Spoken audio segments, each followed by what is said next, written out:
I've flown a long way from distant shores, distant times. I am Sacajawea, bird woman. I am an eagle with a broken wing. A ferryman reports that I died of a putrid sickness at the age of 22.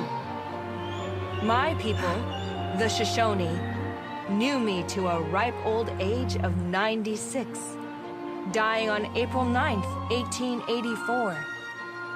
I lived through the smallpox epidemic, much like your epidemic now, where most of my tribe died.